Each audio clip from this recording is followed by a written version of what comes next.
Hello friends, स्वागत है आप सभी का हिमांशु अपने ट्यूटोरियल्स पे। आज मैं आपके साथ देखिए भाई अगेन लास्ट लेक्चर में जो चीज़ मैंने डिस्कस की थी आपके साथ एनएमआर की, वही चीज़ मैं आपको एक बार रिपीट करूंगा, मतलब एक रिकैप दूंगा उसका छोटा सा। और उसके बाद में कुछ उसके जो सीएसआईआर नेट में और गेट में आए हुए पीवाईक्यू है वो आपके साथ यहाँ पे डिस्कस करूंगा।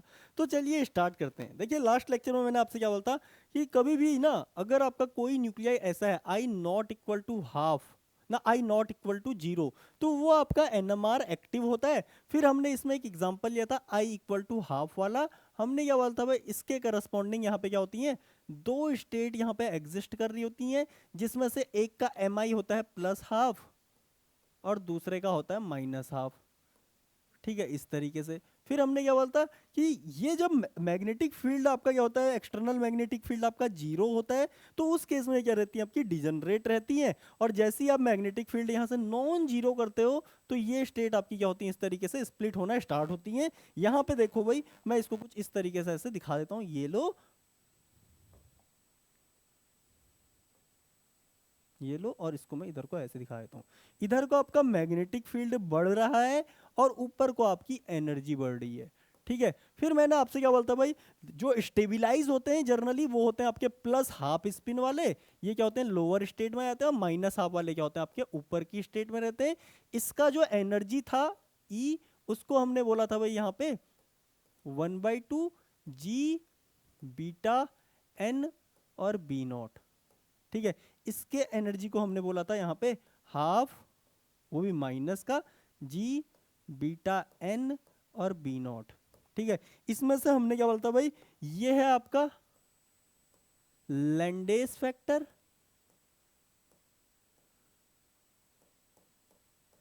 फिर इसके बाद हमने बोलता बीटा एन है आपका यहाँ पे मैग्नेटिक न्यूक्लियर मैग्नेटोन।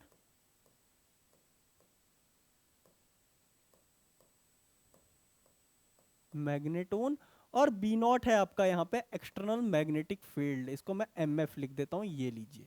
ठीक है, यहाँ पे भी वही। और जब आप इन दोनों का यहाँ पे डिफरेंस निकालते हो, डेल्टा ई निकालते हो, सबसे पहली चीज तो देखिए डेल्टा ई ऑलवेज किसके इक्वल होता है, बोहर करस्पॉन्डेंस प्रिंसिपल के हिसाब से एच न्यू के इक्वल होता है। और ये एच न्यू देखिए, ये तो क्या है, एक प्रिंसिपल है, ये सारा जहां पे भी होगा वहां पे एच न्यू के इक्वल होगा एनर्जी गैप। और ये इस फॉर्मूले से आपका किसके इक्वल आ जाएगा, ये माइनस ये, और जब आप ये माइनस करोगे तो ये आपका क्या हो जाएगा, जी बीटा एन बी नॉट। इसी का एक दूसरा फॉर्मूला भी होता है भाई, देखो जो मैं यहाँ पे ब्लू पेन से लिख देता हूँ, इसी को कई बार आप कैसे लिखते हो, माइनस हाफ, यहाँ पे आपका gyromagnetic ratio H cut B naught. यहाँ पे आपका क्या आ गया, इसको आप लिख दोगे plus half gyromagnetic ratio H cut B naught. ठीक है, ये लीजिए। अब यहाँ पे से इसी को आप क्या कर सकते हो, यहाँ पे कंपेयर मतलब लिख सकते हो gyromagnetic ratio H cut into B naught. तो यहाँ पे से हमारा क्या आया भाई, देखो अब यहाँ पे से क्लियर कट आपको ये चीज तो समझ में आ गई होगी कि फ्रीक्वेंसी को आप यहाँ पे डायरेक्टली लिख सकते हो जी बीटा एन और यहाँ पे B naught divide by H. और इसी का दूसरा फॉर्मूला हो गया यहाँ पे gyromagnetic ratio H cut B naught by H. अब देखिए ये एच कट जो होता है ना, ये क्या होता है आपका एच अपॉन टू पाई होता है। जब आप इसको यहाँ पे रखोगे, ये एच ऊपर से ऊपर कैंसिल कर देगा, इसी को आप लिख दोगे gyromagnetic ratio B naught by two pi. ठीक है, तो यहाँ पे से आपको ये चीज तो क्लियर होगी, जो फ्रीक्वेंसी ऑफ एब्जॉर्प्शन होगी। देखिए मैं लिख रहा हूँ आगे नेक्स्ट पेज पे,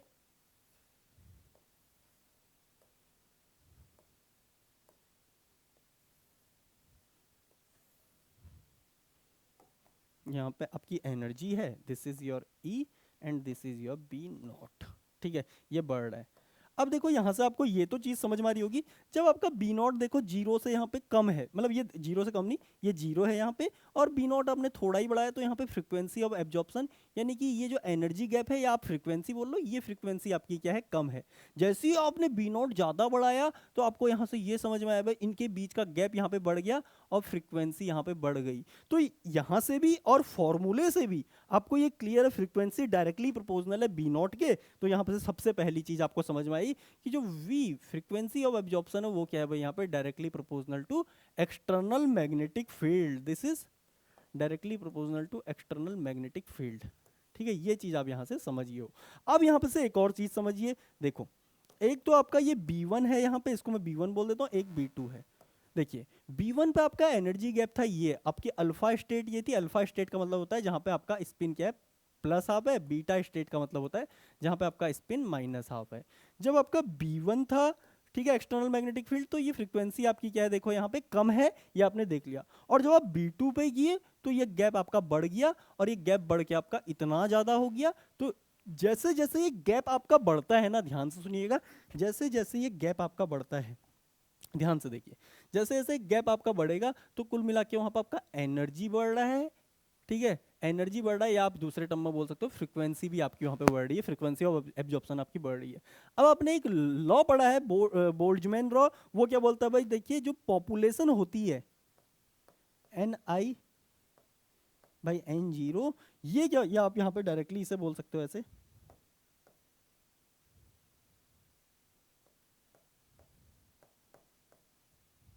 E का power delta E by KT होता है, ठीक है। तो यहाँ पे से देखो ग्राउंड स्टेट की पॉपुलेशन आपकी बढ़ती जाएगी जैसे जैसे डेल्टा E आपका बढ़ता जाएगा। इसका मतलब ग्राउंड स्टेट में आपके क्या होंगी, मतलब नंबर ऑफ मॉलिक्यूल जितना ज्यादा बढ़ेंगे ना, या स्पिन आपका जितना प्लस आप वाला बढ़ेगा, तो उस केस में आपकी ट्रांजिशंस भी क्या होंगी, ज्यादा होंगी, और आपका सेंसिटिविटी क्या होगी, बढ़ेगी। ये चीज हमने पढ़ ली थी। अब इसके बाद हमने देखा था भाई कि ना यहाँ पे थोड़ा सा अगर आप देखोगे, मैंने आपको ये भी बताया था कि हम क्या लेते हैं भाई, मशीन के अंदर एक इंटरनल स्टैंडर्ड लेते हैं TMS, ठीक है। TMS की जब आपने देखो B1 पे नापा तो इसकी फ्रीक्वेंसी आई होगी B1 पे, देखिए B1 पे सपोज करो इसकी फ्रीक्वेंसी आ गई V1, ठीक है, ये लीजिए V1, ठीक है। और B2 पे इसकी फ्रीक्वेंसी कितनी आ गई थी, देखिए V2 आ गई थी। ओहो, इसकी फ्रीक्वेंसी कितनी आ गई थी, यहाँ पे V2 आ गई थी, ये लीजिए, ठीक है। तो ये फ्रीक्वेंसी बार बार वेरी कर रही थी, तो हमने क्या बोला, देखिए हमने ये बोला कि कोई भी मैग्नेटिक फील्ड आ जाए, हमने इस तरीके से मतलब जो हमारा इंस्ट्रूमेंट है, या जो आपका जो जहाँ पे प्रोग्राम सेट होता है, जो हमारा वो होता है ना, जहाँ पे हम देखते हैं कंप्यूटर होता है, उसमें इस तरीके से सेट किया, इसकी जो भी फ्रीक्वेंसी आए ये इसमें से उसी को सेम को माइनस कर दे, तो यहाँ पे क्या हो जाएगा, फ्रीक्वेंसी ऑफ TMS जो होगा, फ्रीक्वेंसी ऑफ TMS क्या कर देगा, हमेशा ये जीरो कर देगा। जो इसकी फ्रीक्वेंसी आई उसी में से इसको माइनस कर देगा, फ्रीक्वेंसी ऑफ TMS क्या कर देगा, ऑलवेज यहाँ पे जीरो कर देगा। इसलिए हम हमेशा बोलते हैं भाई, मशीन कोई भी हो आपकी, मशीन कोई भी हो जो शिफ्ट होता है, जो शिफ्ट होता है TMS का, वो क्या होता है, यहाँ पे जीरो होता है। ये लीजिए, दिस इज योर TMS, ये ऑलवेज कहाँ पे आएगा, आपका जीरो पे आएगा। अब इस TMS के रिस्पेक्ट में हमने देखिए किसी दूसरे न्यूक्लियाई को हमने देखा, किसी प्रोटॉन को हमने देखा, किसी दूसरे प्रोटॉन को देखा, तो देखिए इसका B1 पे इसका कुछ V1 डैश आएगा सपोज करो, और B2 पे इसका क्या आ जाएगा, V2 डैश आ गया, ठीक है। तो अब हमने देखा भाई सेम न्यूक्लियाई है, और इसका एक केस में इतना आ रहा है और दूसरे केस में इतना आ रहा है, तो ये भी आपका वेरी कर रहा है। लेकिन इसमें कमाल की बात क्या थी ना, जब ऑब्जर्व किया तो यहाँ पे ये सेम फैक्टर से इंक्रीज हुआ। जैसे कि सपोज करो अगर आपका इनिशियली मैग्नेटिक फील्ड 50 है, तो उस केस में सपोज करो अगर आपकी फ्रीक्वेंसी सपोज करो यहाँ पे आया x निकल के आई, ठीक है। अगर आपने यहाँ पे मैग्नेटिक फील्ड यहाँ पे बढ़ा के कितना कर दिया, B2 आपने बढ़ा के सपोज करो कितना कर दिया, यहाँ पे 150 कर दिया, तो आपने ये 3 गुना बढ़ाया, तो फ्रीक्वेंसी भी यहाँ पे क्या होगी आपकी 3x हो गई, ठीक है। तो ये इनिशियली x था, अब ये कितना हो गया, यहाँ पे 3x हो गया। तो अगेन यहाँ पे क्या आ रही थी, वेरिएशन आ रही थी। इसलिए हमने बोला भाई हमें यहाँ पे शिफ्ट नहीं है, हमें शिफ्ट से मतलब नहीं है, इस डेल्टा V से हमें मतलब नहीं है, हमें मतलब किस चीज से है, अब हमें मतलब है हम इसको, इस डेल्टा V को डिवाइड कर दें यहाँ पे फ्रीक्वेंसी ऑफ मशीन से। फ्रीक्वेंसी ऑफ मशीन क्या है आपकी, देखिए इस B0 के करस्पॉन्डिंग जो भी फ्रीक्वेंसी आ रही होगी, हमने यहाँ पे देखा ना, यहाँ पे देखिए हमने इस B0 के करस्पॉन्डिंग फ्रीक्वेंसी का फॉर्मूला भी निकाला, ये देखिए, ठीक है। ये B0 के करस्पॉन्डिंग जो भी वैल्यू आएगी यहाँ पे, ये कांस्टेंट है, ये कांस्टेंट है, कांस्टेंट है, तो अगर आप इसकी जगह पे यहाँ पे 1 टेस्ला या जो भी यहाँ पे 1 टेस्ला दिया, 2 टेस्ला दिया, उसके करस्पॉन्डिंग अलग अलग फ्रीक्वेंसी आपकी आते जाएंगी।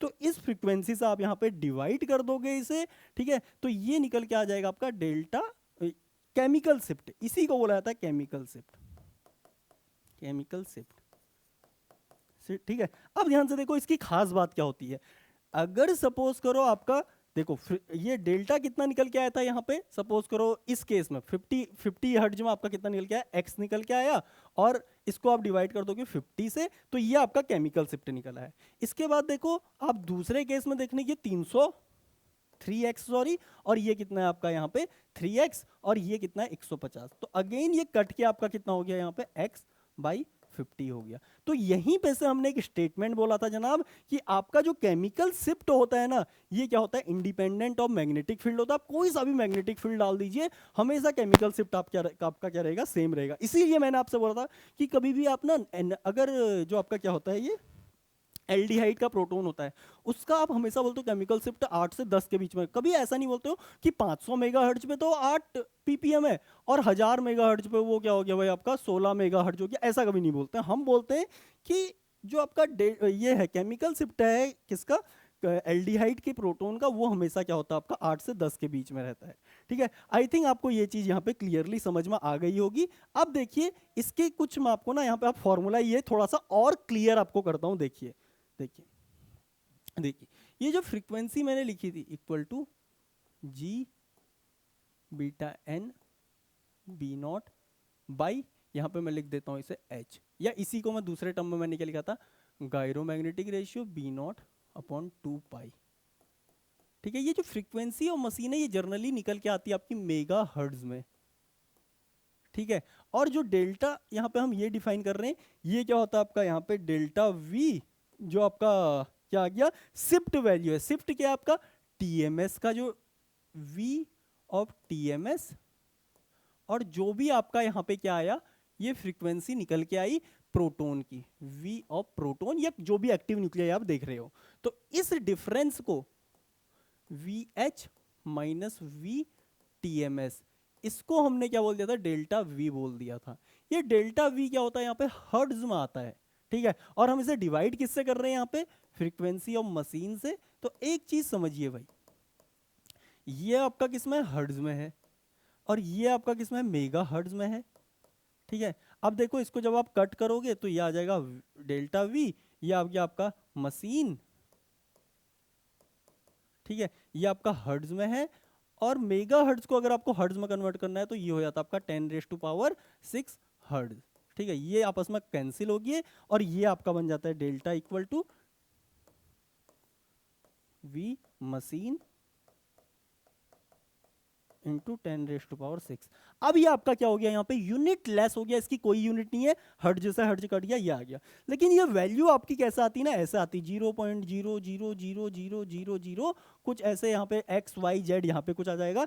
तो ये वैल्यू क्या है, बहुत छोटी है, इसलिए इसे क्या कर दिया जाता है जनरली 10⁻⁶ से यहाँ पे इंटू कर देते हैं, जिससे ये आपस में क्या होता है, कैंसिल हो जाते हैं। और 10⁻⁶ का मतलब होता है 10 लाख, और 10 लाख को ही बोला जाता है इंग्लिश में मिलियन। ठीक है, और इसीलिए यहाँ पे डेल्टा की जो यूनिट आती है वो होती है पीपीएम, क्योंकि हम यहाँ पे इसे 10⁻⁶ से इंटू कर दिए हैं। तो इसका मतलब ये क्या हो गया आपका, पार्ट पर मिलियन हो गया। और यहाँ पे से आप डायरेक्टली आप इसे डेल्टा वी और मशीन, ये लीजिए, अब इसको आप हर्ट्ज में रखिएगा और इसको आप मेगा हर्ट्ज में रखिएगा। ठीक है, और यूनिट आपकी क्या हो जाएगी, इसकी पीपीएम हो जाएगी। ये लीजिए, ये आपका फाइनल फॉर्मूला बन गया। इसके बेसिस पे कुछ क्वेश्चन कर लेते हैं भाई। देखो ये आपका पहला क्वेश्चन है, यहाँ पे आपसे बोल रहा है in a 400 megahertz 1H NMR spectrometer proton resonates at इतने पे। देखिए क्या बोल रहा है, a proton resonates 1560 hertz higher than that of tetramethyl सिलेन।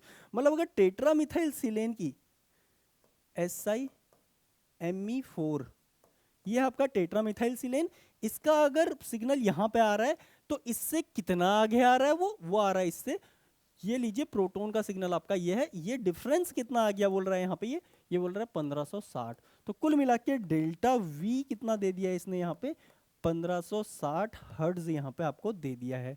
और आपसे इन 400 मेगाहर्ट्ज स्पेक्ट्रोफोटोमीटर, यानी कि फ्रीक्वेंसी ऑफ मशीन इसने कितनी देर की है आपको, यहाँ पे देर की 400 मेगाहर्ट्ज। और आपसे क्या बोल रहा है भाई यहाँ पे कि बताइए केमिकल शिफ्ट वैल्यू क्या होगी। अब देखो केमिकल शिफ्ट इन पीपीएम, ये मैंने आपको ऑलरेडी बताया क्या होता है, delta we in hertz divide by frequency of machine in megahertz. ये लीजिए, तो यहाँ पे आपका कितना हो गया 1560 डिवाइड बाई 400 कट गया। जब आप इसे सॉल्व करोगे तो ये वैल्यू आ जाएगी आपकी 3.9 ppm के आसपास। ये क्वेश्चन आपका गेट 2019 का है, पहले ही मैं आपको यहाँ पे बता देता हूँ। ठीक है, नाउ आई एम मूविंग 2019 या 2020 का है, 2020 का। ठीक है, देख लेना क्यों कौन से साल का है। अब मैं आपको लेके चल रहा हूँ अगले क्वेश्चन की ओर को। ये रहा आपका अगला क्वेश्चन। इसमें आपको ऑलरेडी क्या बोल रहा है ना, देखो acetic acid so two signal A and B. अब देखो आपसे क्या बोल रहा है कि एसिटिक एसिड क्या है भाई, दो सिग्नल शो कर रहा है। अब कहाँ कौन से प्रोटोन का क्या आ रहा है हमें कोई मतलब नहीं है। हमें बोल रहा है भाई एक तो आपका कितना आया 3.8 पे आ गया, और दूसरा सिग्नल आपका कितने पे आ गया 8.0 ppm पे आ गया। ठीक है, रिस्पेक्टिवली इन 50 मेगाहर्ट्ज की मशीन में ये जो सिग्नल आपको मिल रहा है ये क्या है 50 मेगाहर्ट्ज पे मिल रहा है। ठीक है, फिर आपसे क्या बोल रहा है भाई, calculate the separation in frequency between two signal on a 300 megahertz spectrometer. अब आपसे बोल रहा है कि ये डेटा किसका 50 मेगाहर्ट्ज का है, लेकिन बताओ इनके बीच का जो ये है ना गैप है इन हर्ट्ज, हर्ट्ज। ठीक है, क्योंकि आपको पता है भाई जो calculate the separation in frequency, जो फ्रीक्वेंसी होती है वो किस में होती है हर्ट्ज में होती है। ठीक है, तो आपसे बोल रहा है कि बताइए ये डिफरेंस हर्ट्ज में कितना होगा, हर्ट्ज में कितना होगा इन 300 मेगा हर्ट्ज की मशीन में। अब एक चीज हम जानते हैं कि जो डेल्टा होता है ना आपका, ये जो डेल्टा होता है chemical shift, this is independent. अभी मैं बार बार बोल रहा था कि डेल्टा जो होता है आपका इंडिपेंडेंट होता है किसके, एक्सटर्नल मैग्नेटिक फील्ड के।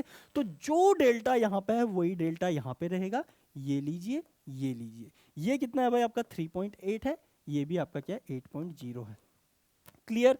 अब ध्यान से देखो, ठीक है, यहां पे भी जो डेल्टा में जो डिफरेंस आएगा वो कितना आएगा 8 माइनस 3.8 यानी कि हो गया 4.2। यहां पे भी सेम वही आया था 4.2। अब देखो भाई केमिकल शिफ्ट आप जानते हो delta in ppm equal to ये अपॉन में फ्रीक्वेंसी ऑफ मशीन। ठीक है, आपको ये यहाँ पे बताना है कि इनके बीच का ये जो हर्ट्ज है ये कितना होगा। ठीक है, अब यहाँ पे देखो ये डिफरेंस आपको कितना दे दिया है, यहाँ पे 4.2 दे दिया है। ये लीजिए, अगर 50 मेगाहर्ट्ज में पूछता तो यहाँ पे आप 50 से इंटू कर देते इसे मेगाहर्ट्ज, ये आपका फ्रीक्वेंसी निकल के आया था हर्ट्ज में, क्योंकि मैंने आपको पहले ही बताया कि ये यहाँ पे हर्ट्ज में होता है और ये आपका किस में होता है मेगा हर्ट्ज में होता है। ये लीजिए, तो अगर यहाँ पे पूछा होता तो आप इसे इंटू कर दे, और 5 दूनी 10 और 5 चक्कू 20 और 1 21, तो ये 210 हर्ट्ज यहाँ पे निकल के आया था। लेकिन ये आता आपका 50 मेगा हर्ट्ज वाली मशीन में। आपसे किस में पूछा है 300 मेगा हर्ट्ज में पूछा है।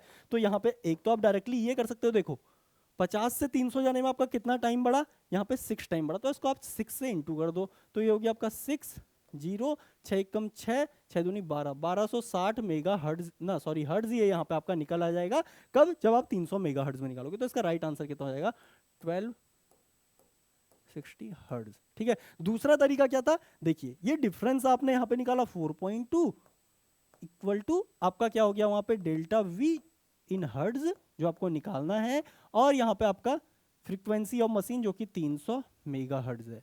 तो यहाँ पे से आपका क्या निकल आएगा V hertz, V in hertz,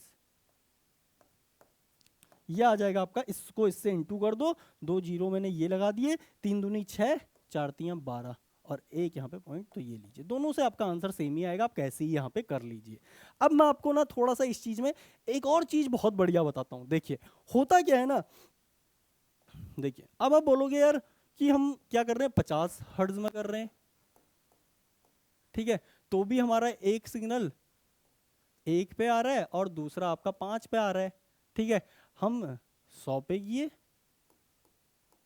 100 mega hertz, ये मेगा हर्ट्ज में चल रही पूरी कहानी। ठीक है, मेगा हर्ट्ज पे किए तो यहाँ पे भी सेम वही चीज है यार, 1 और 5 पे आ रहा है। हम 200 मेगा हर्ट्ज पे चले गए, यार कहानी तो वही सेम है। ठीक है, ये लीजिए, कहानी तो वही सेम है, 1 और 5 पीपीएम पे आपकी ये वैल्यू निकल के आ रही है। तो फायदा क्या हो रहा है हमें मशीन का ये यूज करने का। अब ध्यान से देखो, तीनों मैं आपके साथ डिस्कस करता हूँ। ये देखिए इस तरीके से आपकी स्प्लिटिंग हुई, ये लो। ठीक है, अब देखो एक केस में क्या है आपका, ये जो सिग्नल है जो 1 पे आ रहा है वो यहाँ पे आ गया। ठीक है, इसकी स्प्लिट, अब देखो क्लियर बताता हूँ यार, इसको और बढ़िया तरीके से बताता हूँ। देखिए हमने 2 सिग्नल्स की यहाँ पे बात की, 2 सिग्नल्स की यहाँ पे बात की, ये लीजिए। ठीक है, एक सिग्नल ये है जिसकी स्प्लिटिंग कुछ ऐसे हुई, ये देखो जिसको मैं ब्लू से दिखा रहा हूँ, ठीक है, ये लीजिए। और जो दूसरा सिग्नल है उसको मैं दिखाता हूँ ब्लैक से, ठीक है। अब देखो इसका पीपीएम ज़्यादा आ रहा है तो इसकी स्प्लिटिंग क्या हुई होगी, बड़ी हुई होगी, ये लीजिए, ठीक है। ये रहा आपका ये वाला सिग्नल। अब देखो 50 मेगाहर्ट्ज का मतलब इधर को आपका इधर को मैं मैग्नेटिक फील्ड बढ़ाता हूँ, इधर को मैंने मैग्नेटिक फील्ड बढ़ाया, ठीक है। जब 50 मेगाहर्ट्ज था तो कुल मिला के मैं इसकी बात कर रहा हूँ यहाँ पे, ये लीजिए भाई ये, ठीक है। तो ये आपका देखिए ये कितना है आपका, लगभग सपोज करो भाई 50 मेगाहर्ट्ज में, इसको आप 50 ही हर्ट्ज मान लीजिए, ये एनर्जी आपका 50 हर्ट्ज का आया। और ये वाला जो है इसका 5 टाइम आप सपोज कर लो कितना हो गया, ये यहाँ पे 250 हर्ट्ज हो गया, ठीक है। अब ध्यान से देखो आप 100 हर्ट्ज पे ये, तो ये एनर्जी गैप आपका क्या हो गया, अगेन 100 हर्ट्ज का हो गया, ठीक है। और ये कितना हो जाएगा इसका 5 टाइम्स, ये गैप हो जाएगा आपका लगभग यहाँ पे 200 मतलब सॉरी 500 हर्ट्ज का हो जाएगा, ठीक है। अब आपने इसको और डबल कर दिया तो ये हो जाएगा आपका 200 हर्ट्ज का, ठीक है, ये वाला गैप। और ये नीचे से ऊपर का गैप हो जाएगा आपका यहाँ पे 1000 हर्ट्ज का। कुल मिला के फायदा क्या हुआ ना, जब आप फ्रीक्वेंसी स्केल पे जाओगे यहां से, तो देखिए फ्रीक्वेंसी स्केल पे जाओगे, इसको मैं थोड़ा यहां से हटा देता हूं जिससे कि आपको चीजें समझ में आए। इधर रख देता हूं, ठीक है।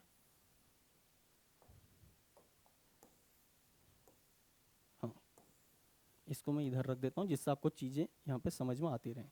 अब देखो मैं यहाँ पे इसका फ्रीक्वेंसी स्केल बना रहा हूँ, 0 हर्ट्ज से मैं आगे हो गया, ये 0 हर्ट्ज था, ये 50 हर्ट्ज है, ये 100 हर्ट्ज है, ये है आपका 200 हर्ट्ज ना 100, चलो 100 कर लेता हूँ जिससे कि मुझे आसानी हो जाए,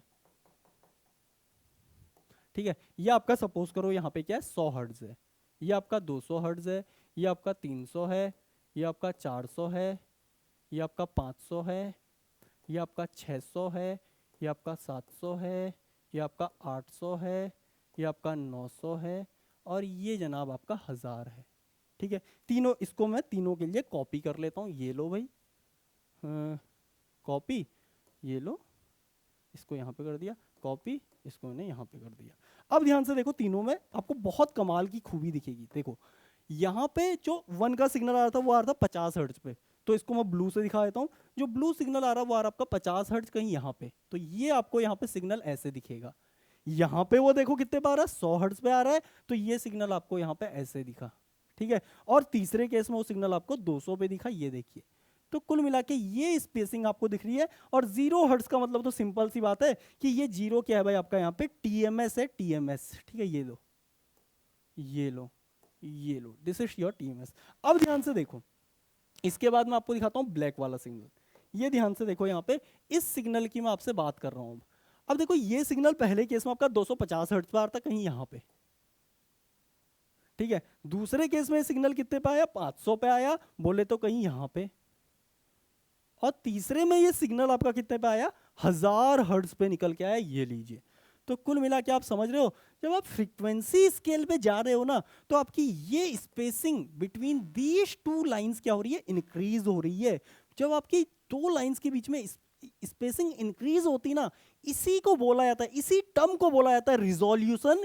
कि अब दो क्लोजली, अब देखो यहाँ पे तो हमने क्या बोल दिया कि यार एक आपका 1 पे है, एक आपका 5 पे है। लेकिन अगर सपोज करो मैं आपसे बोलूं एक आपका 1 पे है और दूसरा जनाब आपका 1.1 पे है, तो वो दूसरा कहीं कहीं आपका यहाँ इसमें दिखेगा, इसमें गैप आपको थोड़ा ज्यादा दिखेगा, और इसमें ये गैप आपका और ज्यादा यहाँ पे हो जाएगा। तो देखिए दो क्लोजली पैक्ड लाइन को स्पेसिफाई करने की जो टेंडेंसी होती है, अलग करने की जो टेंडेंसी होती है, इसी जो फिनोमिना है इसी को बोला जाता है रिजोल्यूशन। तो जैसे जैसे आप मैग्नेटिक फील्ड बढ़ाते हो आपका रिजोल्यूशन बढ़ता है। इसका अभी मैं आपको यूज बताऊंगा कि कहाँ पे इसे यूज किया जाता है, इस चीज को आप ध्यान रखना, ठीक है। Now I am moving to next question. बीच बीच में फंडे आपके साथ इसी तरीके से डिस्कस करते रहूंगा।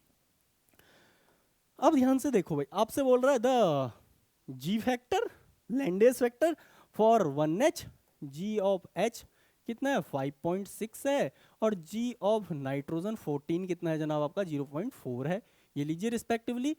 If the magnetic field of an NMR spectrometer is such then proton resonate, इसकी फ्रीक्वेंसी ऑफ प्रोटोन आपको कितनी दे दी है यहाँ पे 700 हर्ट्ज दे दी है।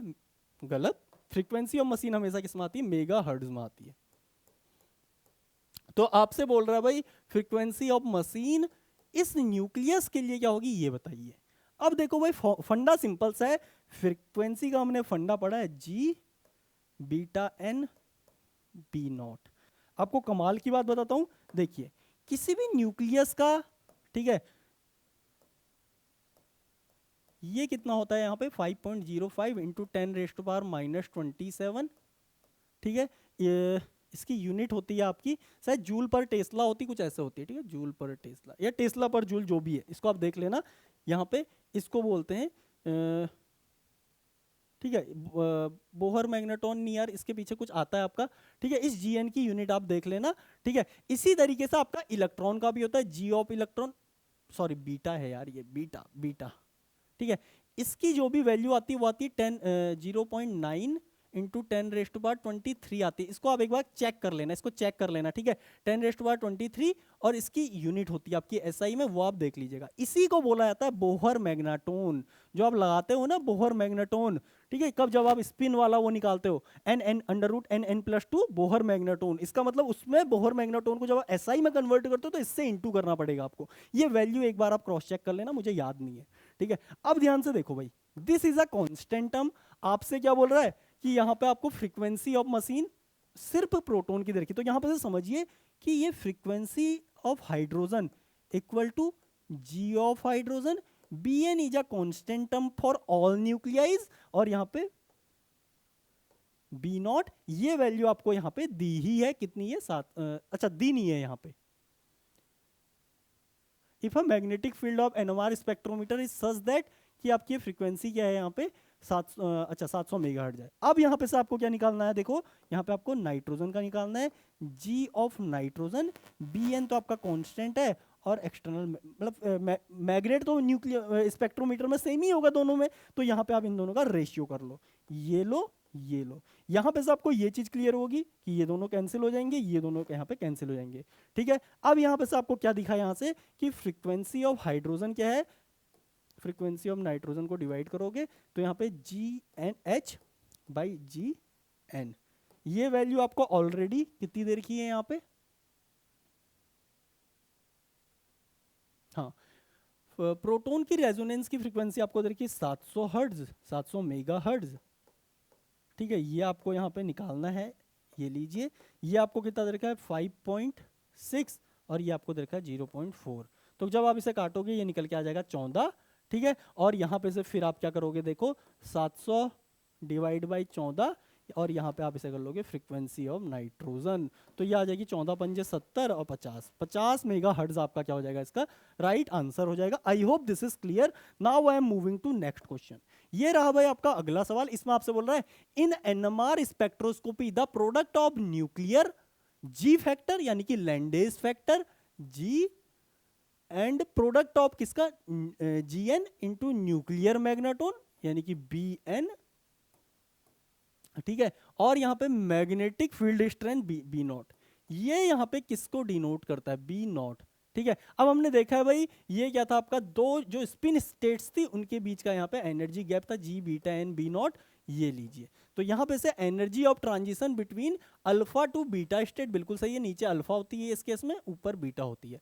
अगर आप आगे ESR पढ़ोगे वहां पे ये दोनों चीजें स्विच हो जाती है, ये चीज ध्यान रखना, तो इसका राइट आंसर ये हो जाएगा। केमिकल शिफ्ट तो आपकी अलग चीज थी भाई, केमिकल शिफ्ट मैंने क्या बोला आपसे, क्या होता है यहाँ पे फ्रीक्वेंसी ऑफ, जिसका आप केमिकल शिफ्ट निकाल लो, जैसे मैं H लिख देता हूँ, frequency of hydrogen minus frequency of TMS divide में फ्रीक्वेंसी ऑफ मशीन, ये लो, ठीक है, मशीन स्पेलिंग देख लो, ठीक है। उसके बाद स्पिन स्पिन कपलिंग कांस्टेंट क्या होता है वो अभी मैं थोड़ी देर में बताऊंगा। और मैग्नेटोगायरिक रेशियो, अच्छा गायरोमैग्नेटिक रेशियो है, थोड़ा सा इसमें वो स्पेलिंग मतलब आगे पीछे होगी, ठीक है। गायरोमैग्नेटिक रेशियो अभी मैंने आपको बताया क्या होता है भाई, यहाँ पे ये होता है आपका frequency equal to gamma B naught by 2 pi, ये देखिए। और इसके अलावा अभी हमने देखो फ्रीक्वेंसी को ही क्या बोला यहाँ पे हमने फ्रीक्वेंसी को बोला G beta N B naught, तो यहाँ पे से हमें ये तो पता लग रहा है भाई, गायरोमैग्नेटिक रेशियो क्या होता है आपका, गायरोमैग्नेटिक रेशियो जी बीटा एन, लेकिन इसके साथ आपको 2 पाई से इंटू करना पड़ेगा। This is your gyromagnetic ratio. और यहाँ पे हमें ये वैल्यू पूछी है, ये किसके इक्वल होती है, ये होती है आपकी फ्रीक्वेंसी ऑफ ट्रांजिशन के। Now I am moving to next question. ये आपसे बोल रहा है अब देखिए सेंसिटिविटी का क्वेश्चन आ गया। सेंसिटिविटी में क्या बोल रहा है भाई आपसे कि 600 मेगाहर्ट्ज के NMR spectrometer is more the sensitivity of 600 megahertz NMR spectrometer is more than that of 60 megahertz के स्पेक्ट्रोमीटर से। आपसे कुल मिला के बोल रहा है कि 600 जो मेगाहर्ट्ज का स्पेक्ट्रोमीटर होता है ना, वो क्या होता है भाई यहाँ पे ज़्यादा सेंसिटिव होता है एज कंपेयर टू 60 मेगाहर्ट्ज के स्पेक्ट्रोमीटर के। अब ऐसा क्यों होता है, ये चीज़ मैं आपके साथ ऑलरेडी डिस्कस कर चुका हूँ। देखिए अभी ये चीज़ जो मैंने आपके साथ, अच्छा ये तो मैंने आपके साथ रिजोल्यूशन डिस्कस किया, दिस इज रिजोल्यूशन। ये रिजोल्यूशन था, दो लाइन को सेपरेट करने की टेंडेंसी। अब ये सेंसिटिविटी क्या है ये भी मैं आपको बताता हूँ। देखो जी, होता क्या है ना, आपने मशीन में क्या किया, इस तरीके से ये सैंपल पैक कर दिया, ठीक है। इस सैंपल पे अगर आप 1 सेकेंड के लिए रेडिएशन डालोगे तो आपको सीधे यहाँ पे स्पेक्ट्रा ऐसे दिखेगा नहीं, ठीक है। फिर आपने टाइम बढ़ाया तो यहाँ पे अभी भी स्पेक्ट्रा नहीं दिखा। तो कितने टाइम, मतलब कितना क्विकली कोई एनएमआर, मतलब कोई क्या दे सकता है, ये सिग्नल दे सकता है, इसी को बोला जाता है सेंसिटिविटी। अब ध्यान से देखो, मैं आपको सिंपल सी बात बताता हूँ भाई। देखो अभी हमने क्या बोला कि जितनी तेजी से ये ट्रांजिशन होगी ना, जितनी तेजी से ट्रांजिशन होगी, ठीक है, उतनी तेजी से आपको आगे सिग्नल देखने को मिलेगा। या जितनी ज्यादा नंबर ऑफ ट्रांजिशन यहाँ पे होंगी, उतनी ज्यादा आपको यहाँ पे क्या देखने को मिलेगी, उतनी ज्यादा आपको यहाँ पे देखने को मिलेगा, ये क्या बोलते हैं, उतनी ज्यादा तेजी से आपको सिग्नल देखने को मिलेगा, उतने कम टाइम में आपको यहाँ पे सिग्नल देखने को मिलेगा। दिस इज कॉल्ड सेंसिटिविटी, ठीक है, कि वो उस रेडियो वेव को कितनी तेजी से यहाँ पे सेंस कर पा रहा है, कितनी तेजी से उसके साथ यहाँ पे ट्रांजिशन दिखाएगा। अब ध्यान से देखिए इसका यहाँ पे मतलब क्या है। देखो जैसे जैसे आप ये गैप बढ़ाओगे तो इसका मतलब क्या होगा, यहाँ पे लोअर स्टेट की पॉपुलेशन बढ़ेगी। लोअर स्टेट की पॉपुलेशन बढ़ने का मतलब है कि आपका सिग्नल वहां पे क्या होगा, मतलब अब देखो यहाँ पे अगर ज्यादा नंबर ऑफ न्यूक्लियाई होंगी, ज्यादा ट्रांजिशन होंगी और सिग्नल आपको तुरंत वहां पे दिखने लगेगा। कैसे आप ये गैप बढ़ाते हो, देखिए ये डेल्टा ई डिपेंड करता है आपका यहाँ पे जी बीटा एन बी नॉट पे, ठीक है। तो यहाँ पे से या आप डेल्टा ई आपका क्या है यहाँ पे गायरोमैग्नेटिक रेशियो एच कट और बी नॉट पे डिपेंड करता है, ठीक है। तो जी और ये आपस में क्या होता है, एक जैसी टर्म है, और बी नॉट तो आपको दिख रहा है यहाँ पे सेम है। तो यहाँ पे से आप एक चीज समझ लीजिए, सेम न्यूक्लियाई के लिए ये जी भी आपका सेम होगा। हाइड्रोजन के लिए सारे जितने भी दुनिया में जितने भी हाइड्रोजन है, वो भले ही बेंजीन के अल्फा पे लगाओ, बीटा पे लगाओ, गामा पे लगाओ, कहीं पे भी लगाओ, उन सबका जी क्या होगा आपका 5.6 होगा, जैसा हमने क्वेश्चन में देखा, ठीक है। ऐसी जितने भी आपके क्या थे नाइट्रोजन 14 थे, उनके लिए हमेशा क्या होगा 0.4 होगा, ठीक है। तो इस तरीके से सारी जी वैल्यूज हम पे हैं, ठीक है। एक तो इस पे डिपेंड करता है, ठीक है, और दूसरा मैग्नेटिक फील्ड पे। अब सपोज करो अगर आपने एटम फिक्स कर लिया, सपोज करो हम हाइड्रोजन का ही निकाल रहे हैं, तो उस केस में ये सबके लिए सेम हो जाएगा, ये सबके लिए तो हमेशा ही सेम होता है। अब उस केस में आप क्या बोलोगे, ये डेल्टा ई बढ़ाने का एक ही तरीका कि हम मैग्नेटिक फील्ड को यहाँ पे बढ़ाएं, ठीक है। तो जैसे जैसे मैग्नेटिक फील्ड बढ़ेगा, ये एनर्जी गैप आपका बढ़ेगा, लोअर स्टेट की पॉपुलेशन बढ़ेगी, तो सिग्नल आपको वहां पे मतलब वहां पे इजीली ट्रांजिशन हो पाएगी और सिग्नल आपको उतनी तेजी से यहाँ पे दिखेगा, फर्स्ट थिंग। अब अगर दो डिफरेंट न्यूक्लियाई की बात कर लेगा सेम मैग्नेटिक फील्ड पे, तो उस केस में आप क्या बोलोगे, जिसका गायरोमैग्नेटिक रेशियो ज्यादा वो उतना ज्यादा सेंसिटिव। अब मैं आपको सिंपल सा बता देता हूं, देखो भाई गायरोमैग्नेटिक रेशियो ना आपका 42 पॉइंट समथिंग 4, ये किसका होता है, प्रोटॉन का होता है, और ये सबसे ज्यादा होता है, इसलिए बोला जाता है प्रोटॉन क्या है भाई सबसे ज्यादा सेंसिटिव है। और इतना ही ऑलमोस्ट किसका होता है, फ्लोरीन का होता है। फ्लोरीन और इसकी सेंसिटिविटी लगभग क्या होती है यहाँ पे बराबर होती है। कार्बन का यही रेशियो यहाँ पे 10.6 के आसपास आता है, जो कि इसका एग्जैक्ट कितना होता है 1/4 तो होता है।